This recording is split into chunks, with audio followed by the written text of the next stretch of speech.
While we spend so much of our time agonizing over the stars in the NBA, guys like Kevin Durant, LeBron James, and Russell Westbrook, have you ever wondered what the average player in the NBA looks like? While most of us agree that the top salary earners never make what they're truly worth, what about the players below that level of ability? What if we went into Dr. Frankenstein's lab to create the exact average player? What would he look like? With the immense help of Arturo Galletti, who created the database, we identified what the 50th percentile looks like by each position. And then we compared that to the average salary by position to see if these players are an even better deal than we thought. We decided to normalize the numbers per 48 minutes so we can accurately compare players. And let's start with the point guard position. This is the highest scoring position and gets the most assists by far, which should come as no surprise. When we did this analysis 2 years ago, the 3-point percentage for point guards was just about 5 points lower, so you can see the influence shooting has had on the game. And who are the most average point guards? These 5 names popped up as being close to the average in terms of production. And while Ty Lawson and Dennis Schroeder were millions under the average salary, generating enormous value for their teams, Goran Dragic made $10 million more than the average salary, and George Hill was $3 million over. But the player closest to the average point guard was none other than Jeff Teague, whose deviation from the average was the smallest. And this passes the eyeball test as well, as Jeff Teague fits this category to a T.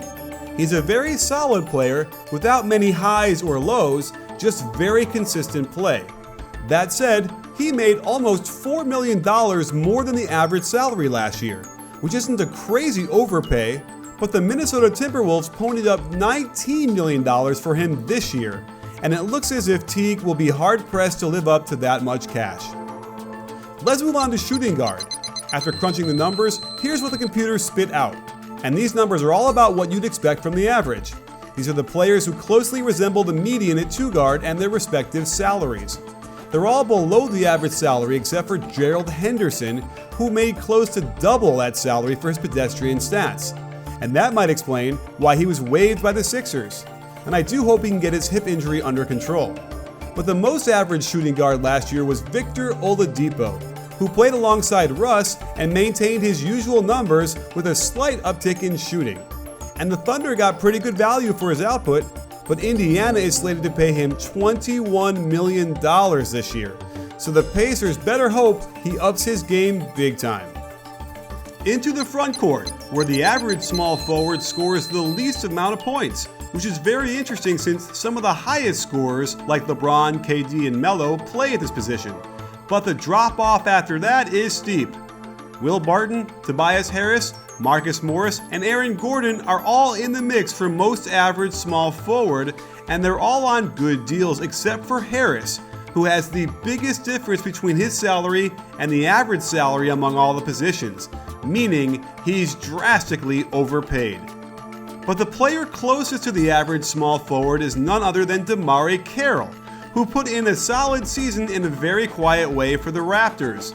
That said, he made $14.2 million last year, almost $9 million more than the average salary, and his salary goes up to $14.8 with the Nets. If he is healthy and gets starters minutes, he should get above average at the very least. You know, there's nothing like going to an actual game to watch your favorite average players, and the best place by far to buy tickets is from our friends over at SeatGeek. It's the smartest and easiest way to find tickets at the best prices, fully guaranteed. I actually just used SeatGeek to get tickets to Hamilton the musical, and the price had a rating to tell me if I was getting a great value or not. And trust me, I am not giving away my shot. Best of all, use my code BBall and you'll get $20 off your first purchase. So what are you waiting for? Download SeatGeek, find the concert or sporting event you want to go to, and get tapping. Power forward is up next, and we can see the bump in rebounds and blocks from this position, and as an indication of where the league is heading, their 3-point percentage is almost the same as the average small forward. Also interesting is that the average power forward makes the second most money.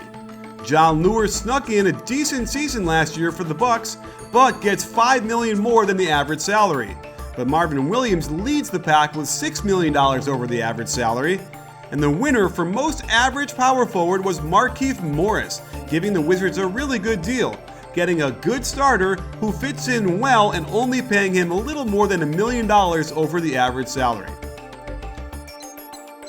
The highest average salary goes to the centers, and they're very durable, probably because they only play 27 minutes a game. They're the second highest point scorers among average players and gobble up the most rebounds and blocks, of course. It is interesting that all the front court positions basically average the same amount of assists. The players that came closest to the average are some very familiar names. Pau Gasol is getting overpaid significantly for his production, and Marcin Gortat is right behind him. But the other three provided tremendous value to their teams by being millions under the average salary. The most average center from last year was none other than Jonas Valanciunas. With his role in the offense, it's understandable. Since Lowry and DeRozan dominate the ball so much, low post touches for him are few and far between. That said, he earned more than $7.5 million above the average salary for centers, a steep price to pay for a guy who will probably never get better numbers on this team. So now we've got a sense of what the average player produces and which players in the NBA fit into that category. Rather than criticize a player for lack of production, let's use this context to see if he's really a good bargain for what he does, or if their GMs wish they could have a do-over. Sports fans, to see more of our great NBA content and analysis, make sure to hit the subscribe button, but also click the bell and adjust your settings so you can get an alert the second our videos drop, because trust me, you're going to want them hot and fresh. You in?